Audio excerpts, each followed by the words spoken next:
নমস্কাৰ সকলোকে মোৰ অন্য এটি ৰেচিপি ভিডিঅ'লৈ। আৰু আজি মই বনাইছিলোঁ এয়া গোটা মগুৰ মালপোৱা বুলিয়ে ক'ব পাৰি আৰু।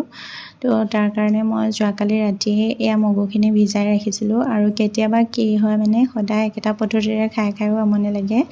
এনেদৰে গোটাইটো খোৱা হয়ে বাৰু পায়, কিন্তু কেতিয়াবা এনেদৰে বেলেগকৈও অকণমান খাবলৈ মন যায় দিয়কচোন। তো তাৰ কাৰণে মই এয়া মগুখিনি যোৱাকালি ৰাতিয়ে ভিজাই ৰাখিছিলোঁ। আৰু এতিয়া মই ইয়াতে দি দিছোঁ এটুকুৰা আদা আৰু এটা কেঁচা জলকীয়া দি পেলাই ভালদৰে এইখিনি মিক্সাৰ জাৰ এটাত গ্ৰাইণ্ড কৰি ল'লোঁ। একেবাৰে মিহি কৰি পেলোৱা নাই, অকণমান খহটাকৈ ৰাখিছোঁ। আৰু এতিয়া মই ইয়াতে অলপমান বেচন দিলোঁ, মানে একাপমান জোখৰ হ'ব, আৰু লগতে দি দিছোঁ জোখমতে নিমখ। আৰু তাৰপিছতে মিহিকৈ কুটি লোৱা পিঁয়াজ অলপমান দি এইখিনি অলপমান পানী দি পেলাই প্ৰয়োজন মতে ভালদৰে মিলাই ল'লোঁ।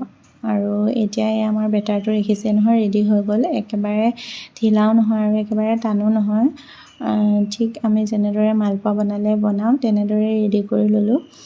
আৰু তাৰপাছতে এতিয়া মই গেছত এখন টেৱা গৰম হ'বলৈ দিলোঁ। আৰু টেৱাখন গৰম হোৱাৰ পিছত মিডিয়াম ফ্লেমত এই গোটেই পিঠাখিনি মই শিলুটি কৰি ভাজি ল'লোঁ। মই ঘিউত ভাজিছিলোঁ, আৰু আপোনালোকে যদি ঘি ভাল নাপায় তেতিয়াহ'লে তেলতো ভাজিব পাৰে। আৰু এয়া দেখিছে নহয়, গোটেই পিঠাখিনি মোৰ ৰেডি হৈ গ'ল। আৰু এনেদৰে যদি বনাই খোৱা নাই, এবাৰ বনাই খাই চাব। ৰাতিপুৱা ব্ৰেকফাষ্টতে হওক বা সৰু ল'ৰা ছোৱালীক টিফিনতে হওক সহজতে বনাই দিব পাৰিব।